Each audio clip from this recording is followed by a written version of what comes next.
So Kamala Harris just dropped out of the race, which is not surprising at all. Not surprising at all. In fact, I was expecting this sort of thing to happen.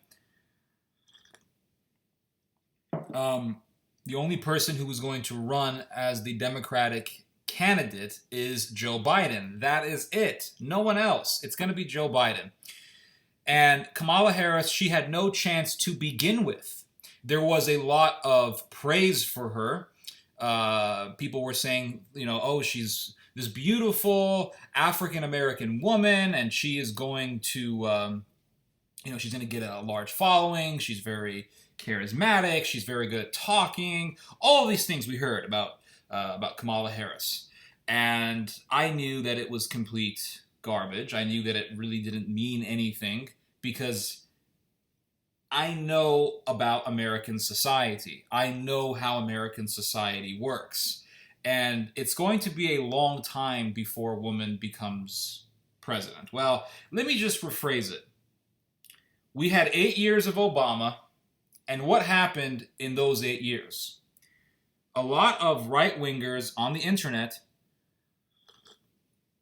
This is a great tea, by the way. This is a mixture of mint, parsley, dill, and sage, and it's great for the flu season. I don't have a flu, but I inoculate myself with tea to prevent myself from getting the flu, and it does surely work. But going back to what I was saying, what happened in those 8 years of Obama?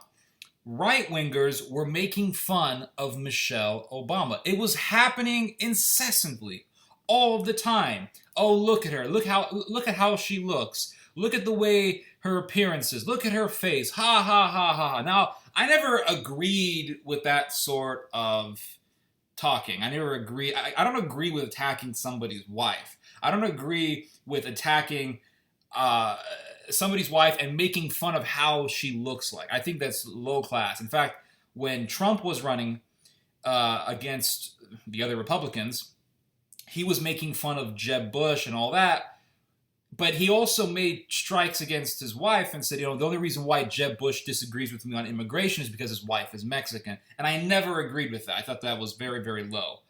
And so I don't like the idea of making fun of someone else's wife or how she looks like, or saying, oh, she's ugly, or she looks like whatever. And but people were doing that on the internet. It was happening all the time. Now, think about Kamala Harris.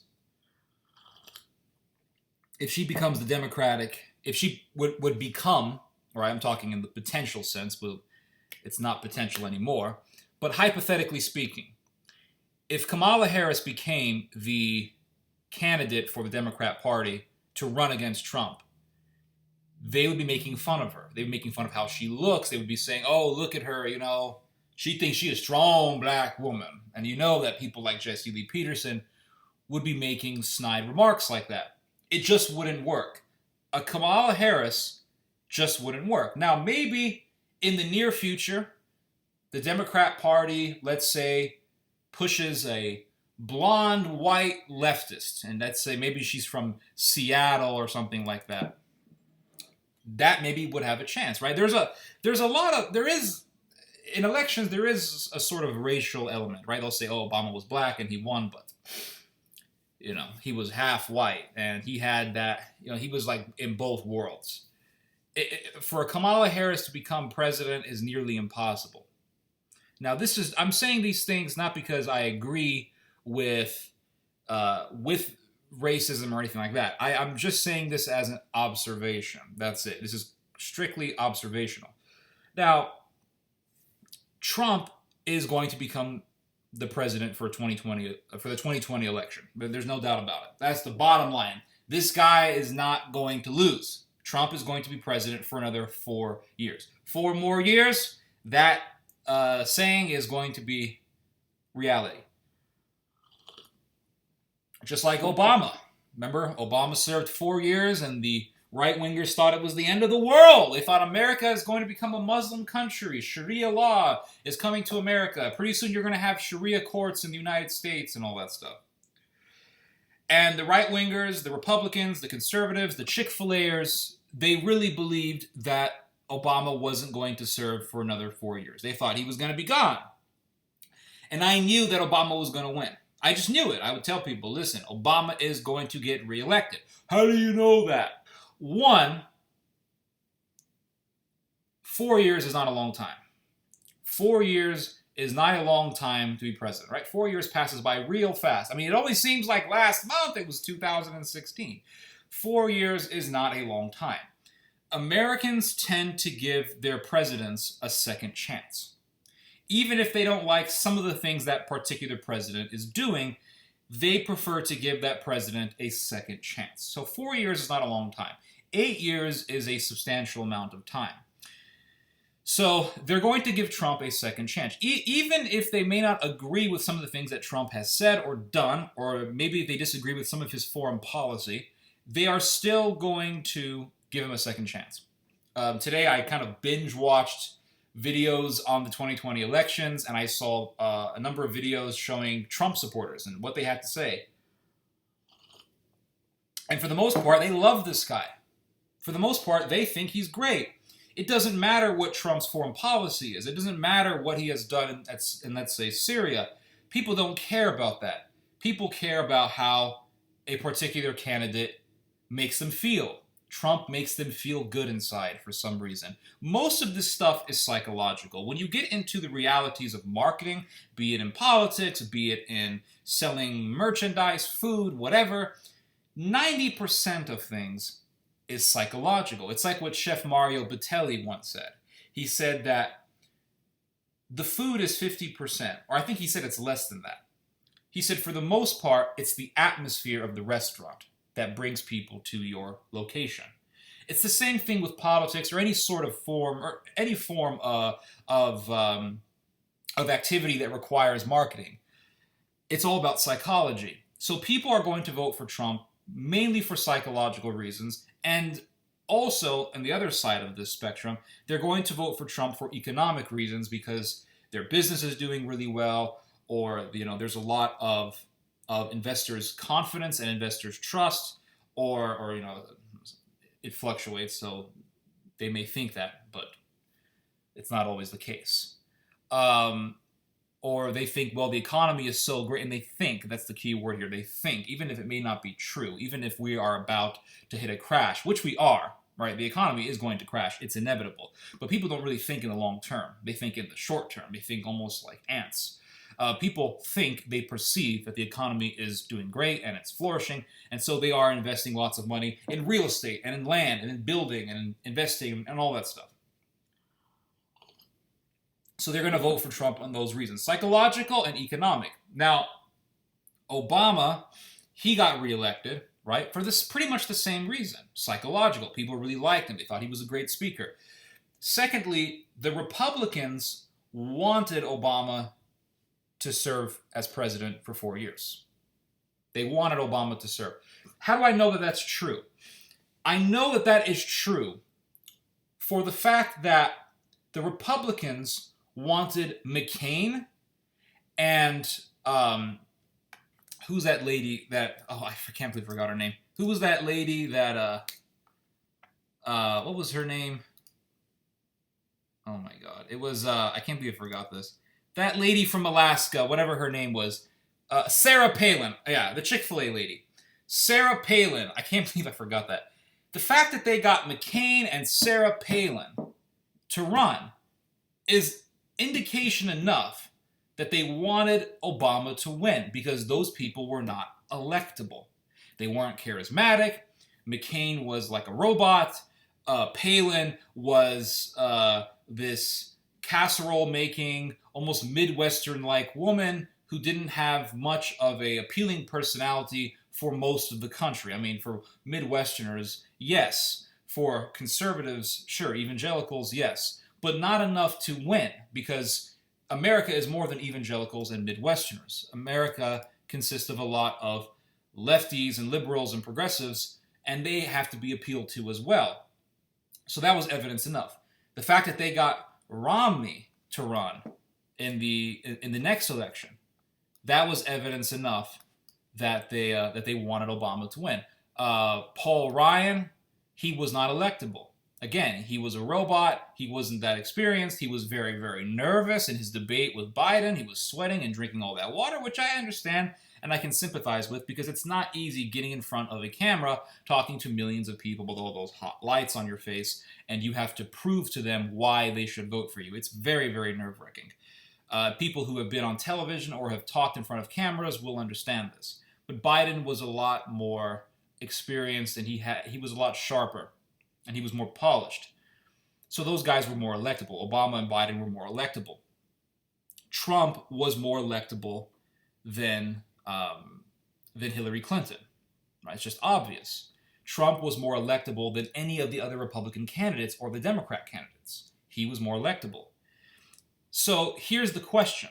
We know that Trump is going to be elected to be president for another 4 years. That's obvious. But here's the thing. The question that I have, and this is for the long term, the question that I have isn't really regarding Trump's reelection.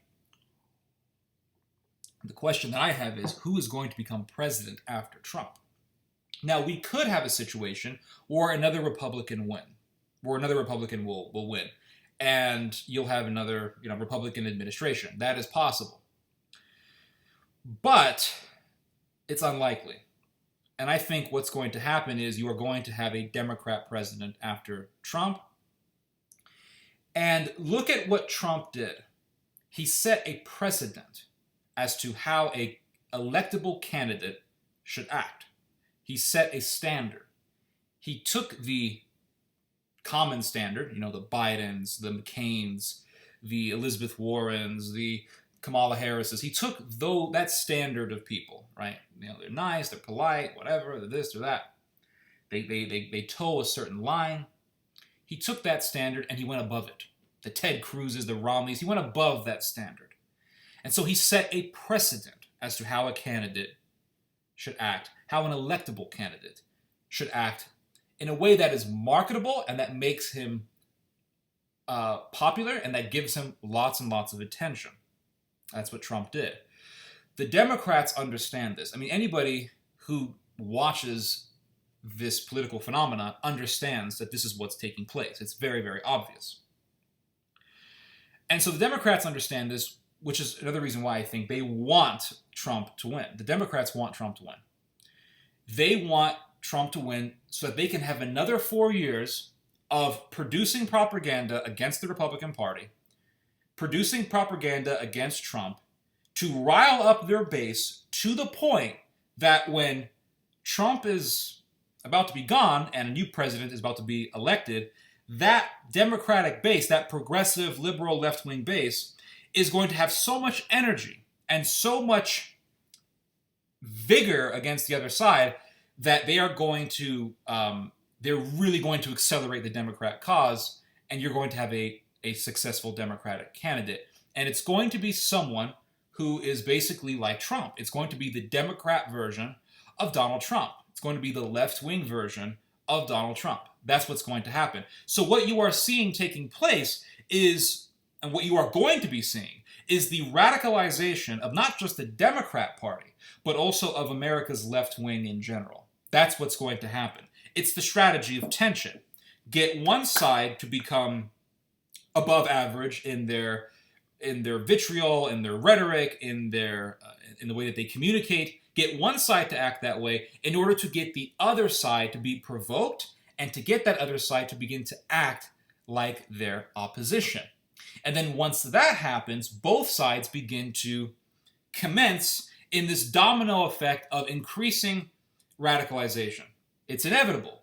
You saw this in the Spanish Civil War, right? The Spanish Civil War didn't just happen overnight. There was years and years and years of propaganda wars between the Spanish derecho, or the right wing, and the Spanish izquierdas, or the lefties, the anarchist, communist, socialist. And eventually it just imploded into a war. That was a result of increasing radicalization. You are seeing this happening all over the world, by the way. You're seeing this happening in Spain right now, where you have Catalonian nationalism increasing and intensifying, and then on the other side you have Spanish nationalism increasing and that is indicated in the recent popularity for the right-wing Spanish Vox Party, or Vox Party. You're seeing this happening all over the world. The left side of America is going to get more radical. You are seeing this on the internet. Always look at the internet. When you're studying political phenomena, when you're studying trends and the zeitgeist and all that stuff, look at the internet before you look at the television. Because the television is going to give you the standard. The change or the altering of that standard does not begin in television. It begins on the internet. Because what did Trump do? He went on Alex Jones. He went on right-wing radio. Why? Because even he understood that there is a huge amount of attention being garnered towards these sorts of political or media outlets, on the internet, on the radio, things like that. You have to look at the internet. You have to look at YouTube. And what is happening on YouTube?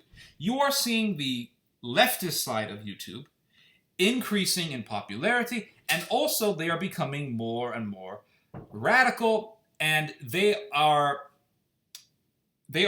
developing really, really good arguments for their cause. For years, for a while now, I've been watching left-wing YouTube. I've been watching, Stephen Bonnell, Hassan Piker, Vaush, and a bunch of these other guys. And they are really, really good at debating. Like, really good. And remember what happened before Trump got elected. You had a lot of the right wing in the United States and, in the Western world getting on the internet, trolling, getting in debates, and becoming, garnering a lot of attention and leveraging a lot of influence, actually. You're seeing you're seeing the same situation happening now, and it's beginning to grow very fast. Just look at, like I said, Stephen Bonnell, Hassan Piker, Vaush. These guys are progressive lefties, liberals, or whatever. And they are very good at debating. In fact, I would say that they are better at debating than a lot of the right wing. And so you're seeing the radicalization of the left, right? And it's coming to the point where you have people like Vaush saying, I want to see the abolishment of all gender. It's crazy. Imagine abolishing the concept of male and female. It's complete insanity. But these ideas are getting more popular, and their apologists are getting more sophisticated.